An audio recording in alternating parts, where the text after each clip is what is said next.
Sejam bem-vindos à nossa aula número 15, Audiência de Conciliação. Nesta aula eu vou te explicar como que funciona e como você deve se preparar para a sua primeira audiência. O que é uma audiência de conciliação, por que ela é obrigatória no juizado e qual a importância dessa etapa no processo. Bom, começamos então relembrando um pouquinho o que acontece quando você termina o seu protocolo do requerimento, o seu pedido ao juiz ou a sua atermação. No momento em que você finaliza esse protocolo, o sistema já vai designar para você uma data e hora para comparecimento em um ato formal, em uma audiência de conciliação do juizado, para você tentar fazer um acordo. Não é só para você tentar fazer um acordo, também a outra parte também tentar fazer um acordo. Às vezes a proposta dela pode não parecer muito boa, mas é o momento que é sugerido, ele é determinado pela lei para que seja tentado uma conciliação. Afinal, um dos princípios que norteiam os juizados especiais é a conciliação. Então, essa audiência de conciliação é um momento destinado para a tentativa de acordo, iniciado tão logo a outra parte tenha conhecimento do processo. Ou seja, situações que podem acontecer. Você distribuiu a sua petição, o seu pedido formal ao juiz, o sistema lhe deu a data e hora, mas não deu tempo hábil de citar a outra parte ou o endereço estava errado. O que acontece nesse caso? Bom, o ato ele já está designado, você deve comparecer ao ato e solicitar uma nova tentativa de citação ao réu. Bom, há formas de você evitar que, se não houve a citação, para ela ser cancelada a audiência e você já informa um novo endereço. O que acontece nesses casos? Você deve se programar, ter acesso ao sistema eletrônico e verificar se houve a citação, se não houve, senão você pode acabar comparecendo em diversas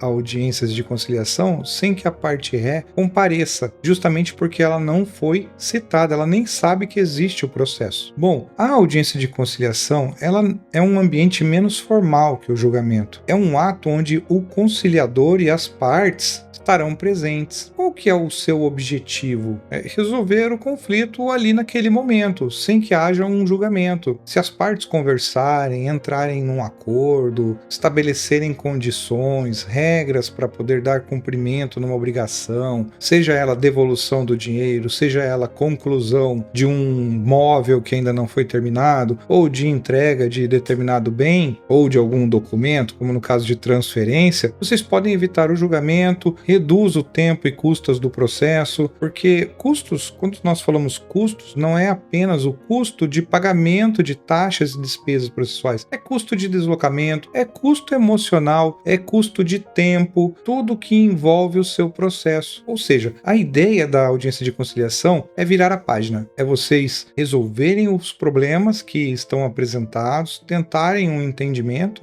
buscarem, alcançarem um entendimento e encerrar esse litígio.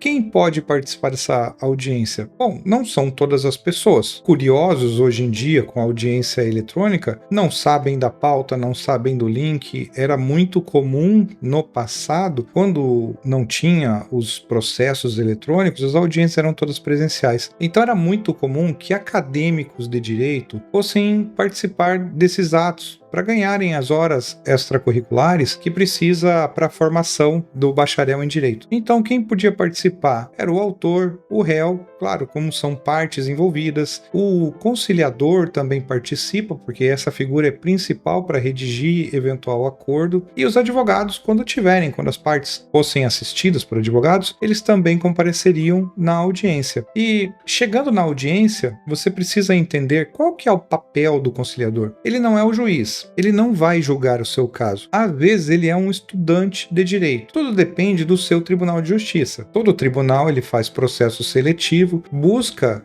preencher os quadros de formação de conciliadores daqueles juizados. Existem tribunais e tribunais, cada um com a sua regra organizacional. Então pode ser que você encontre tribunais que tenham 6 conciliadores por juizado. Assim como é aqui no estado do Paraná, existem um número mínimo para conciliadores e um número mínimo para juízes leigos. Entenda então que o conciliador ele não é um juiz da causa, ele não leu o seu processo. Ele vai atuar somente simplesmente como um facilitador do diálogo. Ele deve buscar identificar qual que é o objeto de divergência do processo, qual que é a resistência que está acontecendo. É alguém que está fazendo uma cobrança? Essa cobrança a pessoa entende como devida? Entende parcialmente devida? Como que ele poderia atuar ali para facilitar o diálogo entre as partes e fazer um acordo? Só que a realidade é muito diferente do papel destinado ao conciliador, né? Muito embora ele não seja o juiz, não atue como facilitador do diálogo, não decide o caso e auxilia na construção do acordo, a realidade teórica é muito diferente da prática. Por vezes você vai chegar na sua audiência de conciliação, seja com um advogado, seja sem advogado, da forma que for, chegando numa audiência de conciliação do juizado, será perguntado: as partes têm alguma proposta de acordo? Todos vão dizer não e o ato é encerrado. É aquele ato que parece que só existe porque está na lei. Mas essa situação foi desvirtuada ao longo dos anos. Ela não deveria ser assim, não pode ser assim. O conciliador ele deve agir como um facilitador do diálogo. Ele deve buscar ouvir a parte autora, a parte ré, sintetizar qual que é a divergência e tentar, às vezes, até fazer uma proposta se determinada condição não ficaria bom para as partes, se determinada forma de pagamento, se for o caso de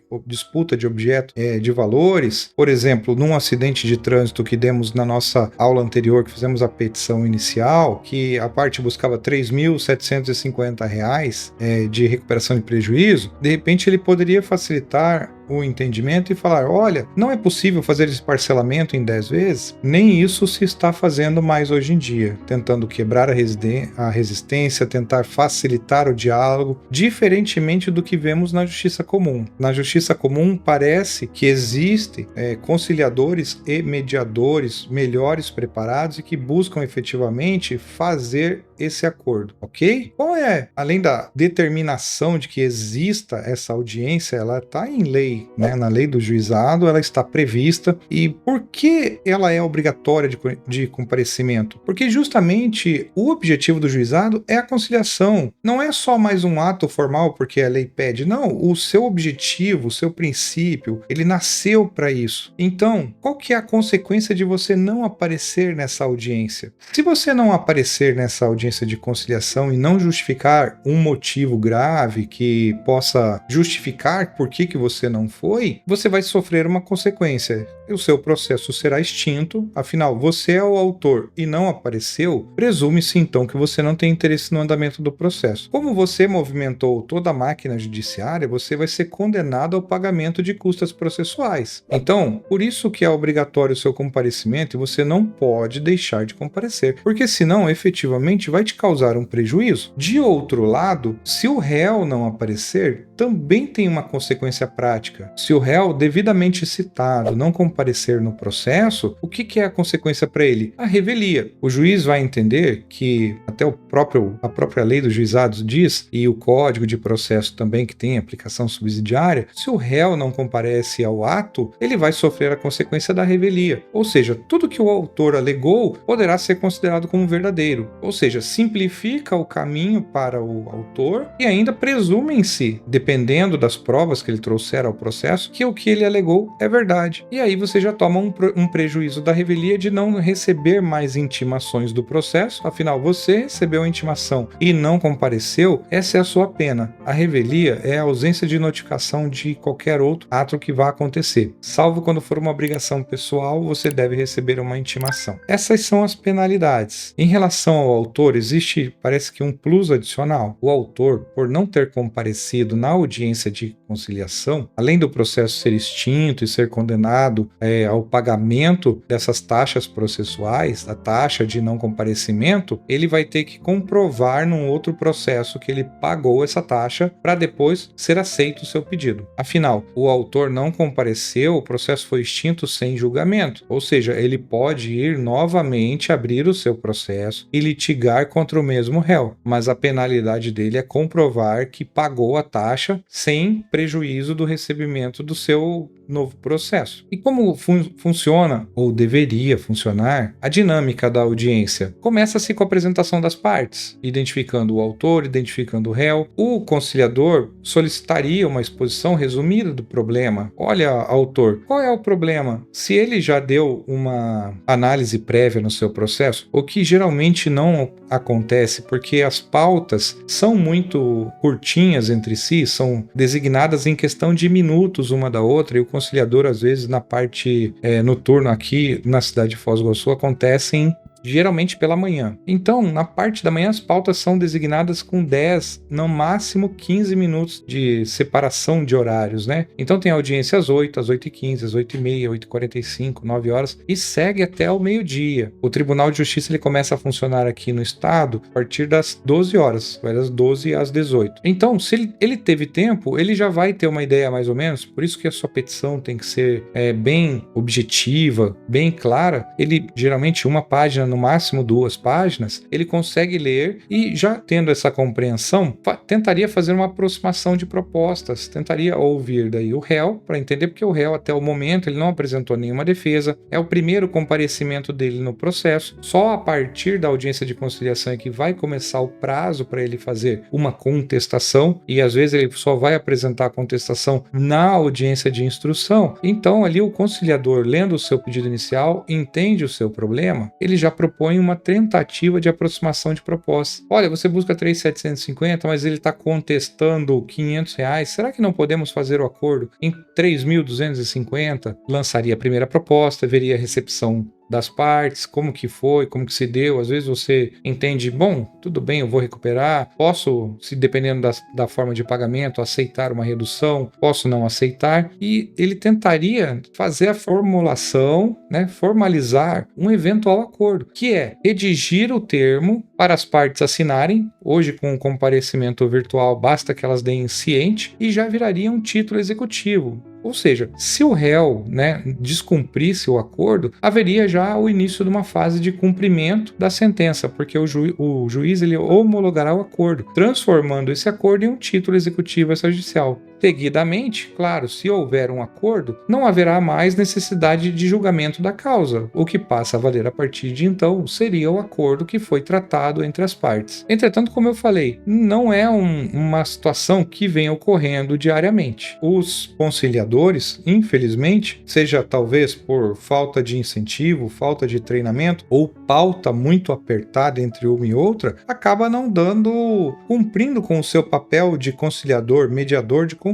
Apenas pergunta se há acordo. Não tendo acordo, ele fecha a ata, faz a gravação do ato e já encerra e passa para a próxima. É assim que você pode encontrar algumas audiências. Eu espero muito que somente no estado do Paraná que aconteça isso. São Paulo é um pouquinho mais dinâmico, o conciliador tenta resolver. Rio Grande do Sul, parece que os conciliadores somente são remunerados se fechar o acordo, então eles se empenham bastante em fechar, porque o cargo não paga muito. O Tribunal de Justiça não paga muito para conciliador, muito menos para juiz leigo. É mais como se fosse uma função social ali de voluntários com uma remuneração apenas para despesas de traslado e tudo mais. Só que não é assim que funciona. Infelizmente, as coisas estão cada vez mais simplificadas e não se está dando aquela função que o juizado mereceria, aquela atenção que precisa. Seria necessário uma mudança cultural muito grande em relação a conciliadores, ao próprio poder judiciário e tudo mais. Bom, o que é o acordo judicial? É um consenso entre as partes. Ou seja, é aquela coisa que se fala aqui no mundo real de o combinado não é caro. Se nós combinamos que haveria um pagamento em determinadas parcelas, se você não faz o pagamento, eu te incido uma multa e eu vou te cobrar. Então não dá para você querer depois falar que foi coagido ou que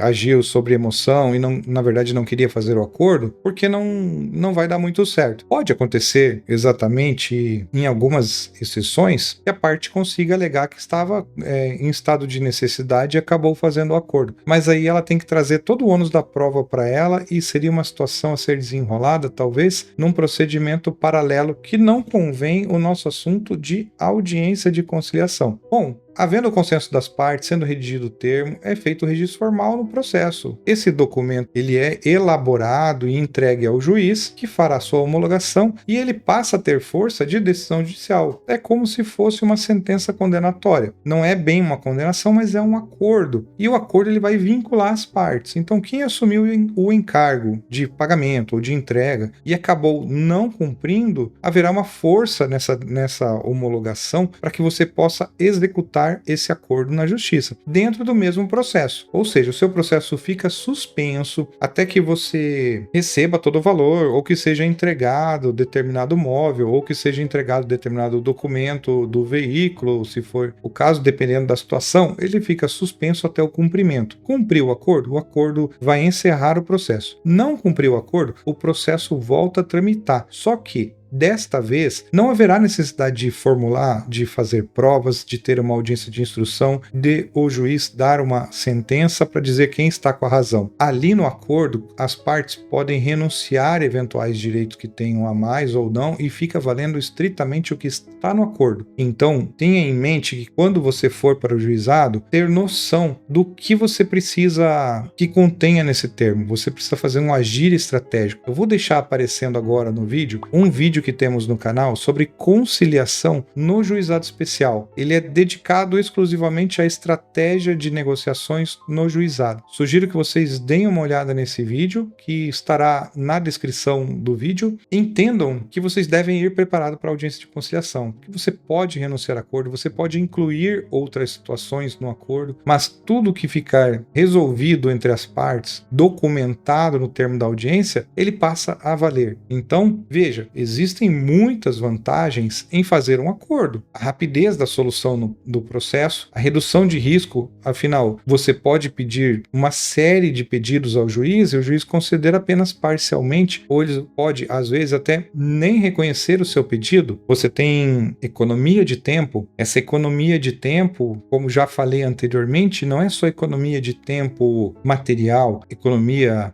emocional. Você vira a página, segue a vida. Só aguarda o cumprimento do acordo, não tem que se preocupar com mais nada e evita desgaste emocional, porque o processo ele também acaba com o ser humano na questão psicológica. Hoje em dia a sociedade anda muito ansiosa. Dependendo do perfil da pessoa, ela fica consultando o processo dela a cada 2, 3 horas, todo dia, toda semana na internet e vê que não está andando. E isso começa a dar um desgaste na pessoa, porque ela começa a acreditar que a justiça não funciona, que ela é lenta, que ela é demorada. Mas veja, não é só o seu caso que tem lá para julgar. Existem centenas, milhares de outros casos no mesmo juizado. Então não tem muito para onde correr. Se você puder evitar que o seu processo vá buscar uma decisão de mérito e depois comece uma execução de sentença, procure evitar. Tente fazer um acordo. É uma vantagem, tá? É uma vantagem, ela pode evitar muitos desgastes pessoais. Você acaba voltando seu foco, sua energia para outras coisas, a não ser ficar aguardando um processo terminar indeterminadamente. Às vezes muda juiz de comarca, o juiz entra de férias, tem recesso forense. São essas coisas que acabam demorando mais o seu processo. Além de, claro, a falta de material humano. Não tem tanta gente assim para movimentar rápido a justiça. A justiça ela tem que fazer um agir equilibrado. Afinal, quando entra um juiz, é por meio de concurso público. O Estado ele tem que fazer uma dotação orçamentária. Não basta só criar novos juizados. Tem que aparelhar o cartório, tem que comprar equipamentos, depois tem a manutenção. E é por isso que se reflete muitas vezes em taxas judiciais. Então não é porque a justiça não funciona e você não vai agir estrategicamente para evitar ela. Quando pode não ser interessante fazer um acordo? Sim, existem situações que não vale a pena fazer um acordo. Afinal, se você receber uma proposta inferior ao prejuízo, pode não ser interessante. Por exemplo, o caso do acidente de trânsito da nossa petição anterior, em que fala que você teve um prejuízo de R$ 3.750. Se o réu te oferecer metade disso, dizendo que a culpa é dos dois, ou qualquer argumentação que ele faça, ou ele simplesmente está barganhando um valor menor, pode não ser interessante. Afinal, você pagou ou irá pagar para consertar um determinado valor e ele quer te dar um valor menor, ou seja, você ainda terá que fazer o pagamento. Então, caso assim, pode não ser interessante você fazer um acordo. Mas existe uma estratégia. Se o problema está sendo o valor, aumente a forma de pagamento. Faça uma proposta que possa parecer irrecusável, possa parecer ruim, mas pelo menos não te traz prejuízo. Apresente uma proposta de pagar em 10 vezes ou até 20 vezes. Uma coisa é a pessoa que é insolvente, não tem dinheiro para pagar, outra coisa é uma pessoa que faz um compromisso e fica inadimplente. Geralmente, quando se faz um acordo, você faz em parcelas para poder receber. Acontece de pagamento à vista, mas pagamento à vista, se a pessoa vai desembolsar todo o valor, ele vai querer um desconto. É natural das negociações, não entenda isso às vezes como pessoal. Pode ser pessoal dependendo das rusgas que foram criadas no deslinde de um acidente até uma audiência de conciliação. Então, ofereça, se for o caso, em 20 parcelas, 24 vezes. Pode a princípio parecer injusto, mas quando você faz essa proposta, você quebra a resistência. E se a pessoa já furar na segunda parcela, no seu acordo, que você assistiu aquele vídeo recomendado que está na descrição aqui desta aula, você vai entender que você pode aplicar a multa sobre todo o saldo devedor e já executar. Ou seja, você antecipou e ainda aumentou o valor. Porque, claro, não pode também a pessoa fazer um parcelamento e não ter consequência alguma se ela não fez, não tem nenhuma multa, nenhum estímulo para manter o acordo em dia. Para você vai ter uma previsibilidade e para ela vai ter uma penalidade. É claro, você vai ter que pagar o conserto do seu carro à vista para depois tentar receber parcelado. Mas lembre-se, há muitas dicas no vídeo que está na descrição. Olhe o vídeo, observe as técnicas e verifica se cabe aplicação no seu caso. Bom, quando pode também não ser interessante fazer um acordo? Na falta de responsabilidade do réu. Se o réu é uma pessoa recorrente em não cumprir com a sua palavra, bom, não é interessante fazer um acordo. Também, caso suas provas sejam muito fortes e o caso esteja com uma probabilidade de ganho muito grande. Suponha, por exemplo, no segundo modelinho da petição inicial que nós fizemos na aula anterior, o caso que você entrou pela ausência de negativação, pela declaração de ausência de negócio jurídico em razão da inclusão indevida do seu nome no Serasa. Você já tem todas as provas chaves, compõem, que configuram o dano moral. Se você seguir toda aquela relação de documentos que nós temos no nosso modelinho da petição, é bem provável que você vá ganhar o seu processo. Existe uma probabilidade muito grande. Claro, tem o contraditório, tem aqueles riscos, a outra parte pode comprovar que houve realmente uma contratação do serviço e invalidar tudo, mas nesse caso, você pediu R$5.000 de danos morais. O juiz, ele geralmente vai arbitrar entre 2 e 5, 2 e 8, depende muito da circunstância do caso. Só que o réu apareceu no processo e te ofereceu R$500. Bom, depende de você. Se isso está bom para você seguir com a sua vida, está tudo certo, resolva o problema, aceite o acordo, o pagamento é feito diretamente na sua conta e vida que segue. Folha virada, vamos para a próxima situação, vamos seguir com a vida, fazer outros negócios. Bom, mas veja, existe uma situação de exceção de incidência de dano moral, que é uma súmula do STJ que afirma que se houver mais de uma inclusão no nome do SPC, não é devido dano moral. Então, se você sabe que no seu nome ali já tem alguma outra inclusão, esse acordo de R$500 é bom e maravilhoso, porque você vai ganhar o processo, vai ser declarado inexistente a relação jurídica, vai mandar retirar definitivamente do órgão restritivo de crédito, mas não vai te dar o dano moral. Então você precisa analisar quando é interessante e quando não é interessante fazer o acordo. Como se preparar para a audiência? Bom, sempre você precisa revisar os fatos e provas para você entender quais são as argumentações que você levou, qual estratégia você vai definir, quais provas você tem, para você poder ter argumentos na hora do diálogo. Se o diálogo acontecer, você tem que definir também qual que é o mínimo aceitável você aceitaria para resolver aquele problema. Entenda, uma coisa é o que você pede, outra coisa é o que você ganha e a outra coisa é o acordo. Bom, o que você pede? Eu peço R$3.750. Ok. O que você ganha? O juiz pode entender que alguns danos não estão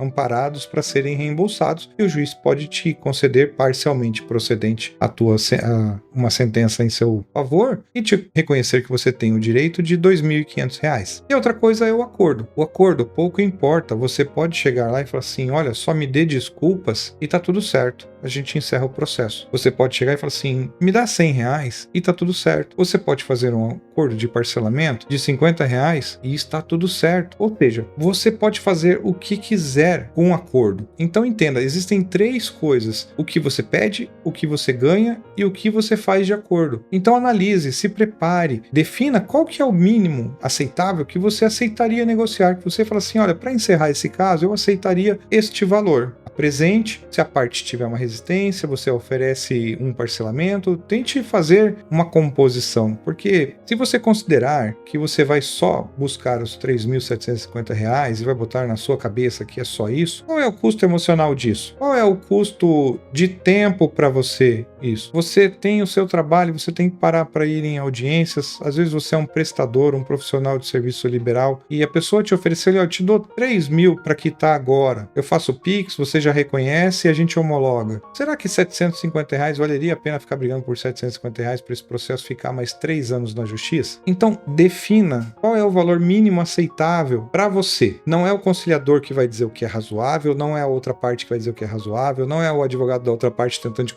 te convencer o que é o razoável, não é o seu advogado dizendo vale a pena fazer o acordo. Sempre tenha em mente que é você que tem que tomar essa decisão. O que estiver bom para você, se, por exemplo, um pedido de desculpas está bom, então tá tudo certo. É só redigir a termo e encerrar o processo fica suspenso até o cumprimento da obrigação e depois, se for o caso, reabre ele e executa o que foi combinado. Bom, você também precisa organizar os seus argumentos principais. Quais são os seus argumentos? No caso, por exemplo, do acidente de trânsito. Tentar convencer a outra parte que tá tudo bem se houve uma desatenção, que não é isso que você está buscando no processo, que não quer que o juiz te passe um sabão no réu. Não, eu entendo você, olha, foi uma fatalidade, aconteceu, mas como que a gente pode resolver isso? Tente fazer alguns argumentos que você possa levar à audiência para poder quebrar a resistência do réu. Mantenha sempre a sua postura equilibrada, porque dependendo da situação, se você chama a pessoa de irresponsável, por mais que ela seja, ou estar no celular, ou estar desatenta no trânsito, por mais que ela seja irresponsável, evite algumas expressões na audiência, mantendo a sua postura equilibrada, você não ter resistência num acordo. A pessoa pode entender também o seu lado, entende? Existem diversos tipos de pessoas quando você vai fazer um acordo. Você verá isso na prática, mas saiba que existem as pessoas que fazem acordo e as pessoas que empurram as coisas para frente, achando que vai ter uma brechinha, alguma coisa na lei, que elas não vão ser responsabilizadas. Muito embora elas sejam responsabilizadas, pode ser que eles se encontrem em estado de insolvência. Se você não tiver muita prática em conhecimento, em tentar buscar executar a sentença que você ganhou, você pode ficar no prejuízo. Então, quando eu falo que parcelamento em 20, 24 vezes pode parecer ofensivo, pode falar, o advogado não sabe de nada e eu como é que fico no meu prejuízo? Na verdade, são esses 15 anos de experiência que mostram que às vezes as pessoas estão ganhando o processo e não estão levando, a não ser prejuízo emocional, prejuízo de tempo e prejuízo material. Então, analise, tente verificar o que é bom para você. O que for bom para você, ninguém mais pode dar opinião contrária. Qual a postura durante a audiência? Bom, nessa audiência de conciliação você estará em frente ao conciliador e pode até caçar a sua palavra, dependendo da situação, desligando o seu microfone lá do painel de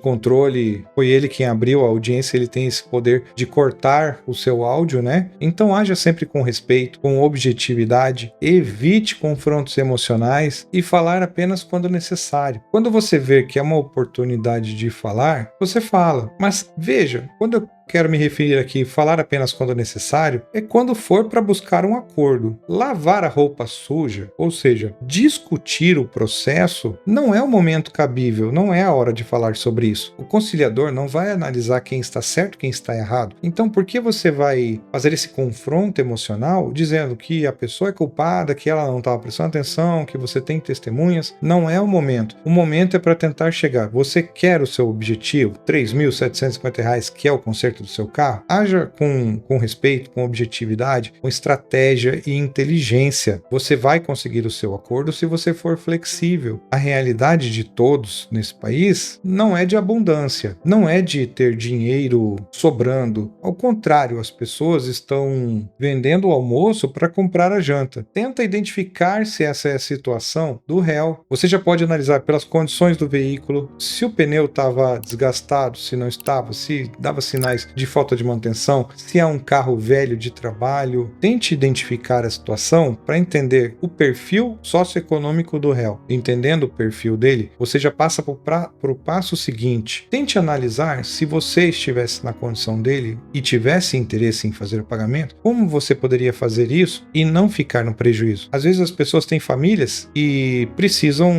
pôr comida à mesa, precisam dar assistência e remédio para os familiares, seja o cônjuge ou os filhos, que sempre têm prioridades na vida de quem preza a família. E o seu processo certamente não está na prioridade dele. Então tente agir com estratégia para você não ficar no prejuízo 100%, porque o risco é grande. No juizado, o risco é grande. Se você não encontra bens para penhorar, sendo que você é a parte que deve apresentar os bens para penhora e não localizar, você vai ganhar uma certidão de crédito ao final. Essa certidão você pode protestar e, bom, se a pessoa já tem o nome no Serasa por uma empresa, ter por 50 não vai fazer diferença para ela. E ela já se adaptou com essa vida de restrição financeira. Mas e você? Você prefere receber ou prefere ter razão? Assista o vídeo que está na descrição. Estratégias básicas de negociação. Saiba ouvir. Nesse caso, saber ouvir é deixar a pessoa falar. E ali você tenta buscar um gancho para entender por que ela está tendo resistência ou se a justificativa que ela está tentando apresentar é somente financeira. Se for somente financeira, flexibilize o pagamento. Se for uma restrição de que ele não tem culpa, tente depois argumentar que você pode entender o ponto de vista dela, mas ela está equivocada. Abra o diálogo. Tudo depende. Não existe uma fórmula para você comparecer,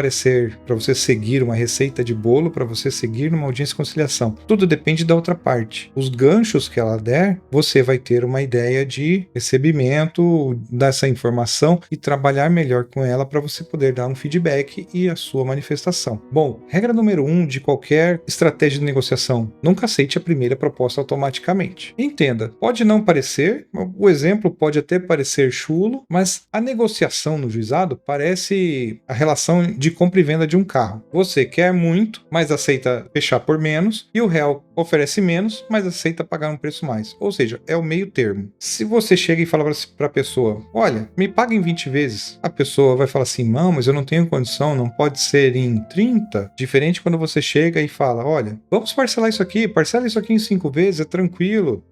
Eu tenho um estabelecimento, eu tenho uma máquina, você pode pagar no cartão. E a pessoa começa a dar uma desculpa: não, mas eu não tenho cartão, eu não tenho limite. Vamos fazer o seguinte: eu te cobro recorrente, então, em 10 vezes, né? Lanço parcela recorrente no seu cartão, não vai te comprometer o limite, você me paga a parcelinha aí em 10 vezes. Tenha o seu limite, saiba mais ou menos que até 20 eu chego, mais do que isso eu não passo, ou até 12, ou até 10, mas ofereça o parcelamento em 3 vezes, depois em 5, depois em 10. Da mesma forma, o réu. Se o réu falar: olha, mas eu posso pagar isso em 3.750, eu posso pagar 3.000. Tente aumentar um pouquinho mais, não aceite a primeira proposta. Eu falo: vamos fazer o seguinte, vamos fechar os 3.750 e você me paga em 10 vezes, ao invés de me pagar no cartão em 5. O que você acha? A pessoa vai olhar a parcela, ela já não estará mais olhando o valor global. Então, para ela quer saber se vai ter um prejuízo grande ou pequeno. É assim que os bancos agem. Quando você busca um financiamento, analise. Você não está buscando o crédito em si e não quer saber quanto que ele vai dar. Você acaba olhando: esse empréstimo vai me custar R$500. Bom, R$500 eu consigo pagar, não vai me dar prejuízo. E você fecha, você não quer saber qual que é o SET, o custo efetivo total desse contrato. Você quer saber quantas parcelas de quais valores eu vou pagar. Tenta usar essa ideia, esse princípio que os bancos fazem na sua estratégia de negociação. Avalie também o custo-benefício desse acordo. E o que é isso? Quanto mais esse processo vai te custar? Na pior das hipóteses, ele pode te custar todo o valor. Ele pode te custar os R$3.750 que você não vai receber, por mais que você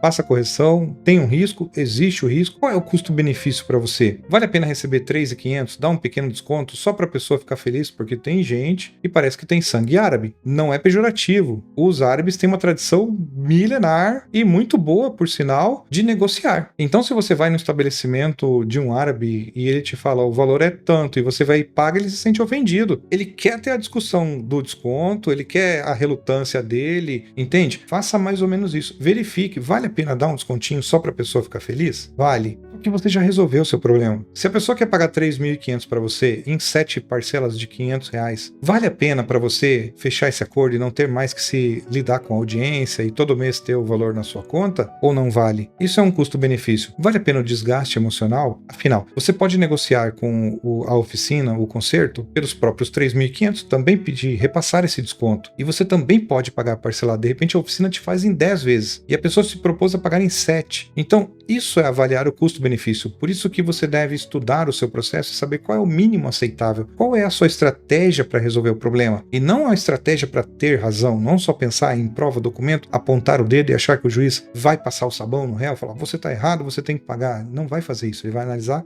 o contexto total. E pense também o tempo que esse processo vai durar, porque ele pode durar. Tem estratégias e estratégias dentro de um processo. Tem advogados que são contratados para ganhar tempo, porque o réu acredita que vai prescrever, acredita que vai achar uma brecha com o tempo, acredita que vai ganhar de você pelo cansaço, entende? Bom, ele pode ganhar pelo cansaço. Existe uma estratégia do réu que ele pode fazer o seguinte: ele é insolvente, ele não tem patrimônio, não tem bem, não tem nada. Você ganhou o processo, executou, passou 2 anos tentando receber alguma coisa e não recebeu. No final ele vai lá e te oferece um valor ínfimo e você acaba aceitando porque você fala, é melhor isso do que nada. Então, para evitar que chegue nessa situação adiante, seja flexível e avalie custo-benefício para você poder fazer um acordo. Para isso serve a audiência de conciliação. Ninguém está discutindo quem está com a razão, quem não está. A audiência existe para resolver o problema. E o que acontece se houver o acordo? Bom, finalmente você conseguiu uma solução para o seu problema. Vai ser feita a redução a termo. Ou seja, o conciliador ele vai redigir tudo o que ele compreendeu ali das partes para fazer o acordo, se o pagamento vai ser parcelado, quais são as datas, como que é a forma de pagamento, se vai ter chave Pix, se vai ser uma conta bancária, se vai pagar na conta do advogado, se vai pagar na conta do autor diretamente, não importa. Ele vai reduzir a termo tudo, inclusive eventual multa. E se ele não colocar, peça para incluir. Afinal, multa, não importa se ela tem 1000%. Se a pessoa vai pagar em dia, a multa não incide. Não vá pensar que você vai botar uma multa de 1000%, que o juiz não vai aceitar. A multa padrão geralmente é entre 10% a 30% do saldo devedor. Se você negociou ali 3.000 e ele já não pagou, incide a multa de 30%, já vira 3.900 e você começa a executar. Até porque você vai perder um tempo até isso aí começar a rodar efetivamente as penhoras. Então vai ser redigido a termo, as partes vão assinar quando as partes comparecem presencialmente. Existem modalidades de audiência chamadas semipresencial, ou seja, a semipresencial é uma faculdade de você ir diretamente no fórum ou fazer de forma eletrônica. Existem as virtuais, que são somente as virtuais, e existem também só as presenciais. Pode acontecer em determinados casos no juizado. E aí, assina-se as partes. Quando é virtual, o aceite, né, a anuência do termo do acordo é declarado em vídeo que fica gravado no processo, então dispensa a assinatura pelas partes. Há um procedimento diferente na Justiça Federal, que é só o comparecimento das partes já homologa, só o comparecimento já vale, mas na Justiça Estadual é pedido o aceite das partes em vídeo, né? Ela está de acordo com a ata, tanto que ela mostra o documento dela, justamente para suprir essa assinatura. E aí o processo ele é encerrado. Na verdade, ele não fica encerrado 100%, ele não vai ser arquivado. Começa a fase de cumprimento. Ou seja, se você estabeleceu que a pessoa vai pagar o acordo em 20 parcelas, o processo ficará suspenso por 20 meses, bastando você, a qualquer momento, comunicar o processo que houve descumprimento. Ou seja, a pessoa pagou a primeira parcela e já não pagou a segunda. Não pagou a segunda, você pode ir novamente no seu processo, solicitar o cumprimento da sentença, né, a rescisão do acordo, o cumprimento da sentença, e o seu processo começa a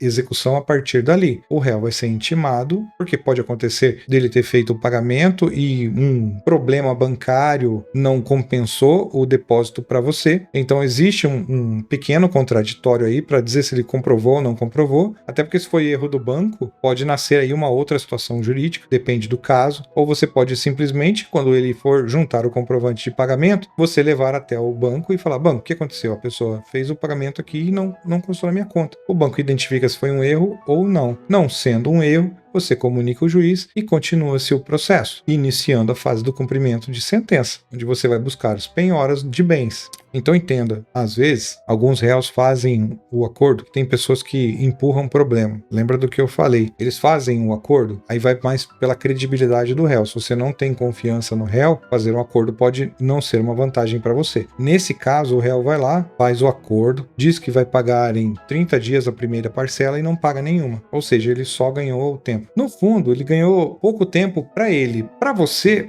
foi muito melhor, porque você não vai ter audiência de instrução, não vai precisar fazer a prova de que a pessoa te deve ou alguma outra coisa, você simplesmente só vai executar o acordo. Às vezes, nesse segundo mês que a pessoa não pagou o primeiro e você já foi logo no segundo mês já fazer a execução, não dá nem tempo de chegar à audiência de instrução, se fosse o caso. E ainda teria que esperar uma sentença e a outra parte poderia recorrer. Entenda, às vezes o réu até pensando que está na vantagem, ele fez um favor para você de antecipar a execução. E o que acontece se não houver acordo? Bom, nesse caso, a audiência é encerrada, sem acordo entre as partes, vai ser redigido o termo de ata, né, a ata da solenidade, e vai ser informado que não houve acordo entre as partes, e ali naquele mesmo momento já vai ser designada a audiência de instrução e julgamento, se as partes pedirem, claro, porque eles podem pedir o julgamento antecipado. Eu vou explicar essas duas distinções. O processo vai continuar. Não deu acordo? O processo continua normalmente. Bom, nesse caso, o conciliador vai perguntar: as partes têm interesse na produção de provas? Se a sua questão é meramente de direito, por exemplo, um contrato descumprido, que é a interpretação de cláusula contratual, ou um cheque que você está cobrando, ou até mesmo se você fez a petição inicial com todos aqueles documentos do acidente de trânsito do nosso modelinho, você pode pedir a dispensa de provas. E o réu, se não souber o que ele está fazendo e dispensar também, o que vai acontecer? Ele vai ter que apresentar a contestação dele em 10 dias. Se ele juntar algum documento prejudicial de análise, você vai impugnar eles para dizer se você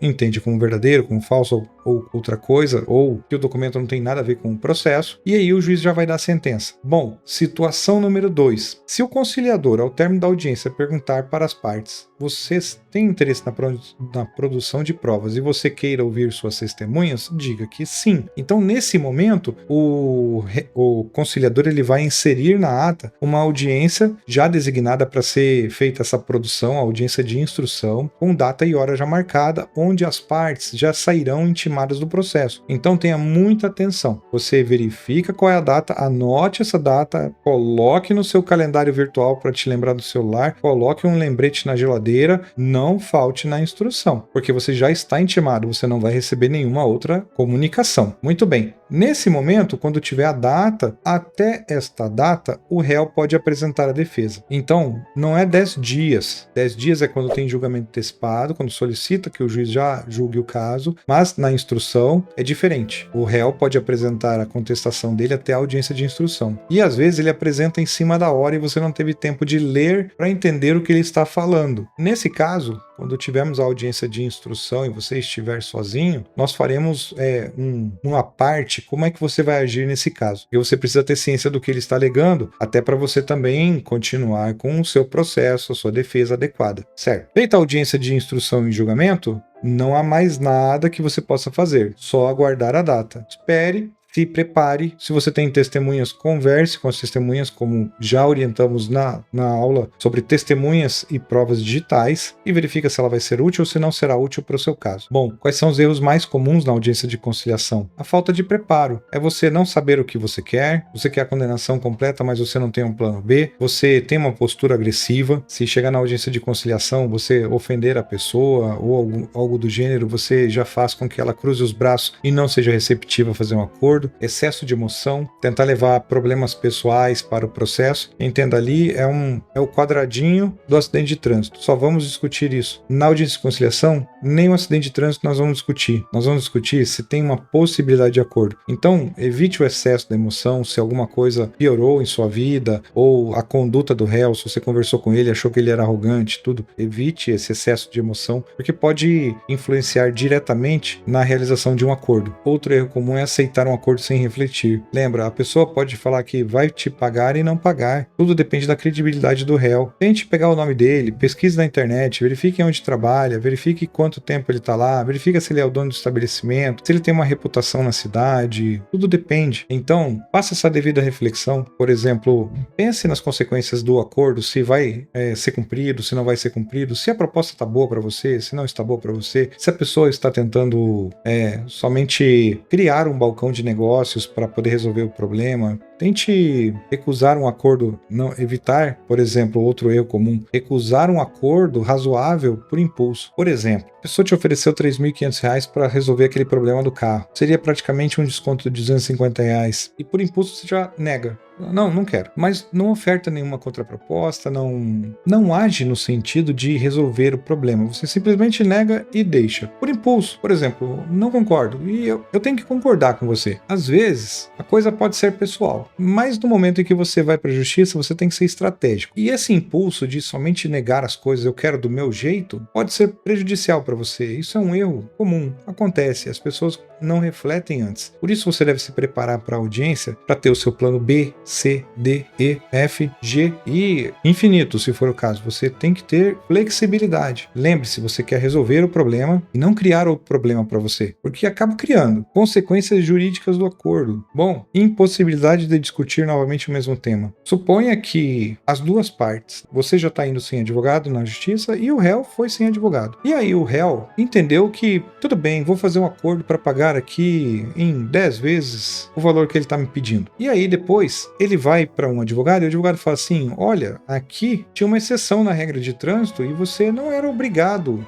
a culpa não é sua. Na verdade, o cara não estava parado na frente não tem nenhuma prova que ele estava parado, ele que freou bruscamente. O Código de Trânsito brasileiro fala que ninguém pode frear bruscamente. Essa seria uma das exceções para quem bate atrás. A pessoa frear bruscamente na via e ocasionar um acidente. Então não é sempre quem bateu atrás está errado. Não é. Tem exceções. E aí ele foi no advogado, o advogado deu essa tese para ele, ele comprou a ideia e aí ele vai querer discutir a causa novamente. Não pode. Uma vez que você faz o acordo e ele é homologado, você abriu mão de qualquer discussão. A única coisa que você vai poder discutir é se você pagou ou não pagou o acordo, se você cumpriu ele ou não, se o réu está tentando te cobrar mais ou não, entende? Essa é a ideia. Então veja que o acordo, por mais que possa não parecer bom para você, ele pode ser uma mudança de panorama quando você entende que você vai abreviar muito tempo de discussão, não vai ter o risco de uma inversão do seu entendimento. O juiz fala assim, não, na verdade eu entendi, porque lembra, não basta ter razão, tem que mostrar a sua razão para o juiz, tem que convencer ele. E se a outra tese do réu é boa e tem muito mais elemento probatório, você até pode perder o seu processo. Na sua cabeça pode estar parecendo, mas isso é impossível com aquele exemplo. Eu concordo, mas lembre, tem pessoas de má fé, tem pessoas que mentem, tem pessoas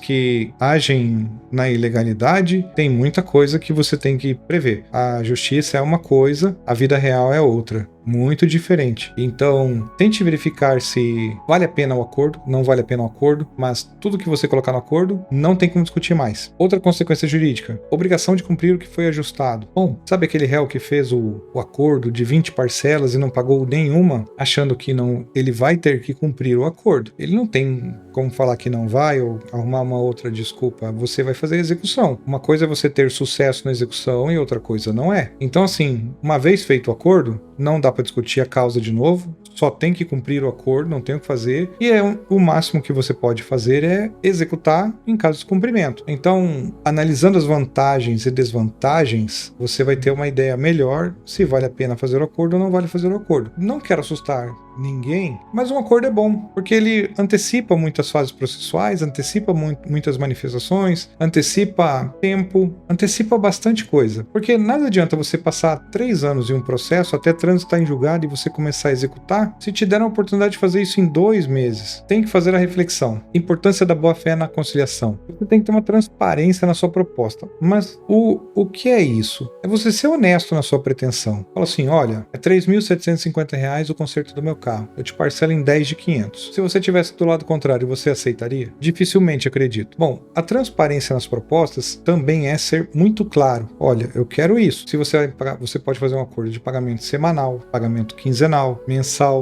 bimensal. semestral, anual, ou me paga esse valor corrigido pelo IPCA daqui a um ano. O vencimento é para 365 dias. Você pode fazer. Você tem que deixar a sua proposta bem clara e transparente, para a pessoa entender o que está acontecendo. Olha, é isso, não tem pegadinha, não tem nada. Minha proposta é essa. Receba também a contraproposta, tente analisar e chegar num meio termo. Veja, um dos grandes sucessos para fazer um acordo, e assim, o acordo está meio caminho andado, é quando você ouve uma contraproposta, que é a pessoa mostrando que está disposta a negociar. Você pode não conseguir prever qual que é o real interesse da pessoa ou não, mas você consegue imaginar que a porta está aberta para negociar. O resultado final depende da conversa que vocês tiverem, do perfil de cada um e da aceitação, tolerância de cada um. Respeita a outra parte. Lembra, aconteceu com outra pessoa. Da mesma forma, um dia pode acontecer com você e você ser o réu. Você vai exigir um respeito para não achar que a pessoa é arrogante ou é impulsiva, emotiva e fechar as portas para um acordo. Tenha respeito pela outra parte e possivelmente o conciliador, quando vê que você tem transparência na proposta, tá agindo respeitosamente, você vai ter credibilidade com ele, credibilidade com o Poder Judiciário. E se o conciliador perceber que, olha, parece que o detalhe aqui é o número de parcela, ele vai tentar convencer você de aumentar o tempo ou vai convencer o réu a diminuir o tempo do pagamento. O valor já está tudo certo, a gente só está brigando agora é o valor da parcela. Lembre-se a estratégia do banco. As pessoas às vezes não querem saber o montante final que vão pagar exatamente. Elas pagam mais caro. Elas querem saber quantas parcelas e qual é o valor.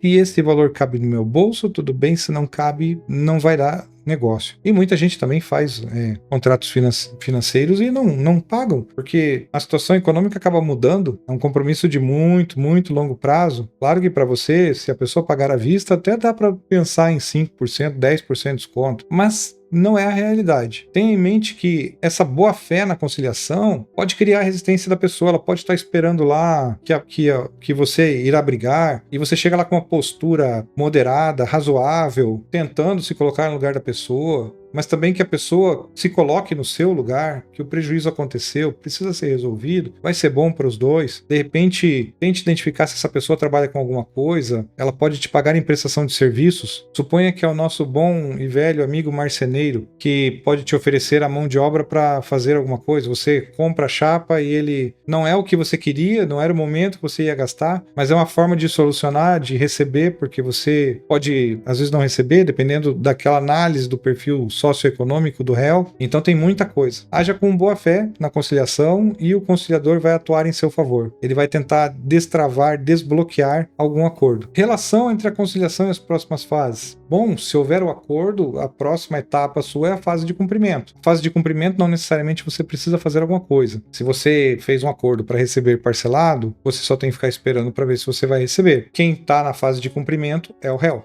O réu vai ter que fazer os pagamentos mensais. Se ele deixar de pagar, aí você vai tomar a providência de comunicar ao juiz e solicitar a execução dali em diante. Informe sempre, claro, se houve algum pagamento para você poder executar somente a diferença que ficou acrescida na multa que você já aprendeu que pode colocar nos acordos. Se não houver um acordo, a próxima fase é a audiência de instrução. Dependendo da situação, pode ter o julgamento antecipado se você solicitar. Recomendo sempre, faça a audiência de instrução. Peça o depoimento pessoal da outra parte. Vai te ajudar muito do que deixar o julgamento antecipado, porque você pode não ter controle dessa situação. Às vezes é bom arrancar uma confissão do réu na audiência, fazer com que ele confirme que houve acidente, confirme que ocorreu algum dano e confirme que ele também não fez nenhum pagamento, não aconteceu nada. As perguntas você vai bolar quando for fazer a estratégia da audiência de instrução. E o próprio juiz pode sanar já tudo isso para você, porque o juiz vendo que você está sozinho, sem um advogado, o juiz pode tomar a iniciativa das perguntas para tentar esclarecer o caso. Bom, e aí a outra condição é que haverá continuidade de produção de provas. Lembre, todas as provas são produzidas na audiência de instrução e julgamento. Então, até a audiência de instrução e julgamento, se chegou um orçamento novo, se chegou um detalhe diferente para você, você pode incluir no processo. Se você lembrou de algum prejuízo que teve e não incluiu, é o momento de você fazer um aditamento da inicial, né, uma emenda da inicial, pedir para intimar ao réu